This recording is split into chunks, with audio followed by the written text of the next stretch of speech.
നമസ്കാരം, പ്രവാസി മലയാളിയിലേക്ക് സ്വാഗതം. സൗദിയിൽ കനത്ത മഴ, ഇടിമിന്നലും പൊടിക്കാറ്റും. 3 ദിവസം മഴയുണ്ടാകുമെന്ന മുന്നറിയിപ്പ്. യാത്രകൾ ഒഴിവാക്കണമെന്നും അധികൃതർ വ്യക്തമാക്കി. പ്രവാസികളുടെ ശ്രദ്ധയ്ക്കായി കൂടുതൽ വാർത്തകൾ വിശദമായി. സൗദി അറേബ്യയിലെ വിവിധ പ്രവിശ്യകളിൽ തിങ്കളാഴ്ച വരെ ഇടിമിന്നലും പൊടിക്കാറ്റും അനുഭവപ്പെടുമെന്ന് കാലാവസ്ഥാ നിരീക്ഷണ കേന്ദ്രം അറിയിച്ചു.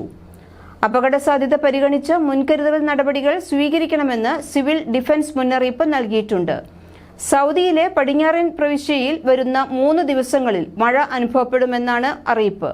തുടർച്ചയായി മഴ പെയ്യുന്ന സ്ഥലങ്ങളിൽ വെള്ളം നിറയാനുള്ള സാധ്യതയും തള്ളിക്കളയാനാവില്ല.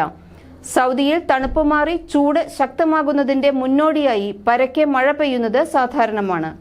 സൗദിയിലെ പടിഞ്ഞാറൻ പ്രവിശ്യയിൽ വരുന്ന 3 ദിവസങ്ങളിലും മഴ അനുഭവപ്പെടും. തുടർച്ചയായി മഴ പെയ്യുന്ന സ്ഥലങ്ങളിൽ വെള്ളം നിറയാനുള്ള സാധ്യത ഉണ്ട്. തായിഫ്, അൽ അർദിയാത്ത്, തുർബ, റാനിയ, അൽ മുവൈഫ്, ഖുലൈസ്, അൽ കാമിൽ, അൽ ജുമും, ബഹ്റ, അൽ ലൈത്ത്, അൽ ഗുൻഫുദ തുടങ്ങിയ പ്രദേശങ്ങളിൽ മഴയ്ക്ക് സാധ്യതയുണ്ട്. ജിദ്ദ, റാബിഗ് എന്നിവിടങ്ങളിൽ പൊടിക്കാറ്റും ചാറ്റൽ മഴയും ശീതക്കാറ്റും അനുഭവപ്പെടും. റിയാദ് പ്രവിശ്യയിലെ അൽ ഖർജ്, വാദി അൽ ദവാസിർ, സുലൈ, അഫീഫ്, അൽ ദവാദ്മി, ഷഗ്ര, അൽ സുൽഫി, അൽ മജ, അൽ ഗുവയ്യ എന്നിവിടങ്ങളിലും കാലാവസ്ഥയിൽ മാറ്റം ദൃശ്യമാകും.